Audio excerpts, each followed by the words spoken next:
एक राजा थे, ध्यान से सुनिएगा, कैसे मुसीबतों से बचे, कैसे परेशानियों से बचे, कैसे अपराध से बचे, उसी के संबंध में एक कहानी है। एक राजा थे, उनका दरबार लगा हुआ था, जाड़े का समय था। हो सकता है आप लोग ये कहानी सुने हो। जाड़े का समय था और सभी लोग बैठे हुए थे, दरबारी और राजमहल के सभी सदस्य। अब खुले आसमान के नीचे उनका जो है दरबार लगा हुआ था और राजा के ठीक सामने, सिंहासन के सामने एक मेज रखा हुआ था। और उसी समय एक व्यक्ति आया और उसने सुरक्षा कर्मियों से राजा से मिलने की अनुमति मांगी। तो उस व्यक्ति को जो है राजा से मिलने के लिए अनुमति दे दी गई और वह व्यक्ति जो है राजा के पास आया। और राजा के पास आने के बाद वह व्यक्ति कहता है, हालचाल हो जाने के बाद वो कहता है, मेरे पास 2 वस्तुएं हैं और मैं हर राज्य के राजा के पास जाता हूँ और अपनी दोनों वस्तुओं को दिखाता हूँ और राजा से मैं कहता हूँ कि आप इसको परख करके बताइए कि यह असली है या नकली है। लेकिन आज तक कोई यह परख करके नहीं बता पाया कि कौन इसमें असली है और कौन नकली है। और इस प्रकार हम विजेता बन करके घूम रहे हैं और आज हम आपके पास आए हैं। तो राजा ने सुना तो कहा, ठीक है, कौन सी तुम्हारी 2 वस्तुएं? तो उस व्यक्ति ने 2 वस्तुएं अपना निकाल करके जो है मेज के ऊपर रख दिया और वह दोनों वस्तुएं जो है समान आकार की, समान रूप रंग की, समान प्रकाश की, मतलब नख सिख सब कुछ समान था। तो राजा ने उन दोनों वस्तुओं को देखा और कहा कि तो दोनों वस्तुओं में कोई अंतर नहीं, दोनों वस्तुएं तो समान है, एक जैसी दिखाई दे रही हैं, इसमें तो हमें कोई अंतर नजर आ नहीं रहा है। उस व्यक्ति ने कहा, हाँ, दोनों वस्तुएं समान दिख रही हैं, समान लग रही हैं, लेकिन दोनों वस्तुएं समान नहीं हैं। इसमें एक बेशकीमती हीरा है और दूसरा जो है कांच है। उस व्यक्ति ने कहा कि मैं हर राज्य के राजा के पास ये दोनों वस्तुएं दिखाता हूँ और उनसे कहता हूँ कि परख करके बताइए, लेकिन आज तक कोई परख करके नहीं बताया। और मैं ये बताना चाहता हूँ कि जो भी इसको सही से अगर बता देगा कि कौन इसमें कांच है और कौन हीरा है, उसको मैं वो हीरा जो है उसके राज्य की तिजोरी में रखवा दूँगा। लेकिन अगर वो व्यक्ति हार गया तो उतनी की धनराशि हमें वापस देनी होगी। तो राजा ने उन दोनों वस्तुओं को देखने के बाद कहा, भाई मैं तो नहीं पहचान पाऊँगा, हम तो इसे नहीं परख पाएंगे क्योंकि दोनों वस्तुएं समान। जब राजा ने परखने से मना कर दिया तो वहाँ दरबार के जो और सदस्य थे, मंत्री थे, दीवान थे, उन लोगों ने भी मना कर दिया कि जब राजा ही नहीं पहचान पा रहे तो हम कैसे पहचानें। राजमहल के सारे सदस्य लोग भी पहचानने से मना कर दिए। सब लोगों को इस बात का डर था कहीं हम परख न पाए तो हमको उतनी धनराशि देनी पड़ेगी। लेकिन राजा के सामने जो है हारने का कोई मतलब नहीं था क्योंकि उसके पास पैसे कभी थी नहीं। लेकिन राजा के सामने इस बात की चिंता थी, इस चीज़ का डर था, उसके अंदर भय था कि अगर हम न बता पाए तो हमारी प्रतिष्ठा जो है डाउन हो जाएगी, हमारी प्रतिष्ठा पर आँच आ जाएगी। क्योंकि सभी राज दरबारियों के सामने अगर हमने परख नहीं पाया तो हमारी जो इज्जत है, जो प्रतिष्ठा है, उस पर जो है बट्टा लग जाएगा। तो राजा ने सीधे कह दिया कि भाई मैं तो नहीं पहचान। सभी लोगों ने पहचानने से मना दिया। तो उसी समय जो है पीछे से हलचल हुई, पीछे से एक आवाज़ आई।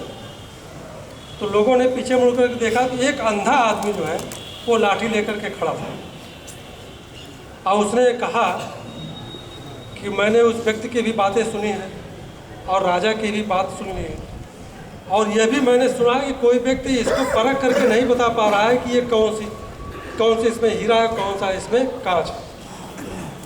तो उस अंधे व्यक्ति ने कहा कि हमको कम से कम एक बार राजा से मिलवाया जाए। तो उसको राजा के सामने मिलवाया गया, राजा के सामने पहुंचा दिया गया। तो उस व्यक्ति ने राजा से कहा, मैं तो आँख का अंधा हूँ, मैं तो देख भी नहीं सकता हूँ, लेकिन मैं चाहता हूँ कि एक अवसर मुझे भी दिया जाए इसको परखने के लिए। एक एक बार अगर अवसर मिलेगा हम भी अपने बुद्धि को परख सकें तो देखें कि हम बता सकते हैं कि नहीं, हो सकता है कि हम सफल भी हो जाएं। अगर सफल न भी हुए तो अंधे आदमी ने कहा कि आप तो हारे हुए ही। तो राजा से कहा कि आप तो हारे हुए हैं, कम से कम एक अवसर हमें दे दीजिए। तो राजा ने कहा कि एक अवसर इसको देने में क्या बुराई है। तो राजा ने कहा ठीक है। तो उस अंधे व्यक्ति को परमिशन दे दिया गया। उसके बाद वह व्यक्ति जो लेकर के आया था दोनों वस्तुएं, उसने दोनों वस्तुएं उस अंधे व्यक्ति के हाथ पे छुआ दिया। वह अंधा आदमी देख तो सकता नहीं था और उस अंधे आदमी से बताया गया कि तुम्हें देखो यही परख करके बताना है इसमें कौन सा जो है हीरा है और कौन सा कांच का टुकड़ा है। उस अंधे आदमी ने जैसे ही उसको जो है हाथ से उसने छुया, उसके हाथ में रखा गया, वो तुरंत उसने बता दिया कि ये हीरा है और ये कांच का टुकड़ा है। इतना सुनना था, वह जो व्यक्ति आया था वह नतमस्तक हो गया। उसे लगा कम से कम कोई एक व्यक्ति तो है जिसने यह सही सही बता दिया। उसने कहा आप धन्य हैं। और सारे दरबारी लोग खुश हो गए कि कम से कम एक अंधा व्यक्ति जो है, जो आँख का अंधा था, उसने यह बता दिया कि कौन सा हीरा है, कौन सा जो है कांच का टुकड़ा है। फिर लोगों ने, उस व्यक्ति ने और राज दरबार के लोगों ने उस अंधे व्यक्ति से पूछा, आपको तो दिखाई देता नहीं, आप तो अंधे हैं, तो आपने कैसे परख करके बता दिया ये हीरा है या ये कांच का टुकड़ा है। लोगों को बड़ी जिज्ञासा हुई कि अंधा व्यक्ति कैसे बता दिया। तो उस अंधे व्यक्ति ने कहा, मालिक आप सभी लोग धूप में बैठे हुए हैं, आप सभी लोग धूप में बैठे हुए हैं। जो गर्म था वह कांच था और जो ठंडा था वह हीरा था।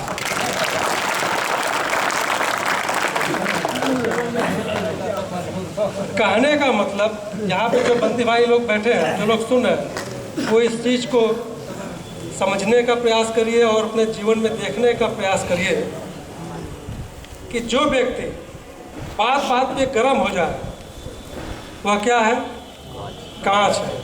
और जो व्यक्ति विपरीत परिस्थितियों में भी ठंडा बना रहे तो वह क्या है, वह हीरा है।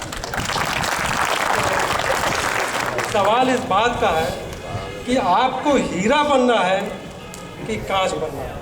अब आपको यह तय करना है कि आपको हीरा बनना है कि कांच बनना है। अगर आप बात बात पर गुस्से में आ जाएंगे, बात बात में उलझ जाएंगे, क्रोधित हो जाएंगे, तो क्या हुआ कि आप बनकर आ गए, आप कांच बनकर गए। लेकिन विपरीत परिस्थितियों में भी कोई कितना भी आपको उत्तेजित करे, कोई कितना भी आपको नाराज करे, अगर आप धैर्य बनाए रखेंगे, गंभीरता बनाए रखेंगे, उतावलापन नहीं रखेंगे, तो समझिए कि आप क्या है, हीरा है। तो आप मुसीबतों से बचेंगे। इसलिए हमारा यह प्रयास है कि आप लोग हीरा बनने के प्रयास करिए, क्योंकि कीमत हीरा की होती है, कांच की नहीं। धन्यवाद।